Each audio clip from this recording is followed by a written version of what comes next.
जोदिते विष्णु पर्वाहे गीतां श्रीहरिवासरे श्रवण पठन तलं तिष्ठं तहविषधीयते। भगवद्गीता যিনি নিয়মিত পঠন শ্রবণ কীর্তন করেন, জীবনের যে কোনো পরিস্থিতিতে সে ভয়ভীত বা শত্রুদের দ্বারা ভীত হবে না। দ্বিতীয় অধ্যায় 69 শ্লোক।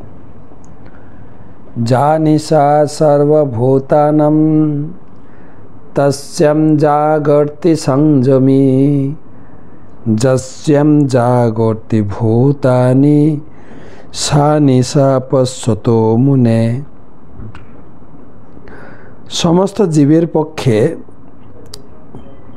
যা রাত্রিস্বরূপ স্থিতজ্ঞ সেই রাত্রিতে জাগরিত থেকে আত্মবুদ্ধিনিষ্ঠ আনন্দকে সাক্ষাৎ অনুভব করেন।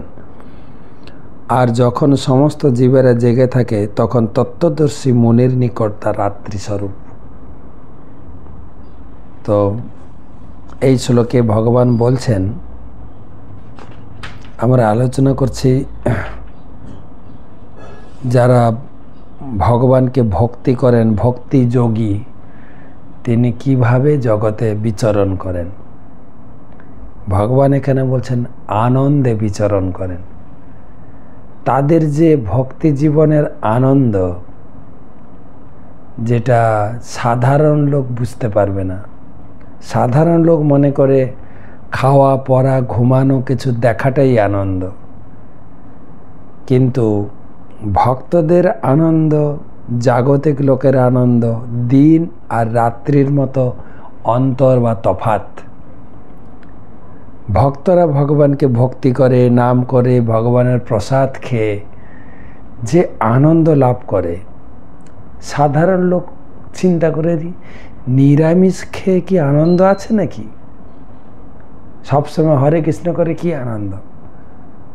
আমরা খাচ্ছি, উল্টো পাল্টা খাচ্ছি, এটা করছি ওটা করছি, তাতে আনন্দ। তো ভক্তরা চিন্তা করে সাধারণ লোক এই দুর্গন্ধ জিনিস, আজে বাজে জিনিস খেয়ে তারা থাকে কি করে? যা জিনিস খায়, মাছ বলুন, মাংস বলুন, মদ বলুন, নেশা বলুন, সবই দুর্গন্ধ। আর জাগতিক লোকেরা চিন্তা করে এরা শুধু খিচুড়ি আর ঘ্যাঁট খেয়ে এত দম পায় কোত্থেকে? এই দুটো তফাৎ ভগবান এখানে বুঝিয়েছেন। জাগতিক লোক ভক্তকে বুঝতে পারে না। ভক্তি করলে জীবনের আনন্দ খুঁজে পাবেন, আনন্দম বুদ্ধিবর্ধনম। তাই সাধারণ লোক যখন ধীরে ধীরে গীতা পড়বে তখন অনুভব করবে ভক্তিতে কত আনন্দ।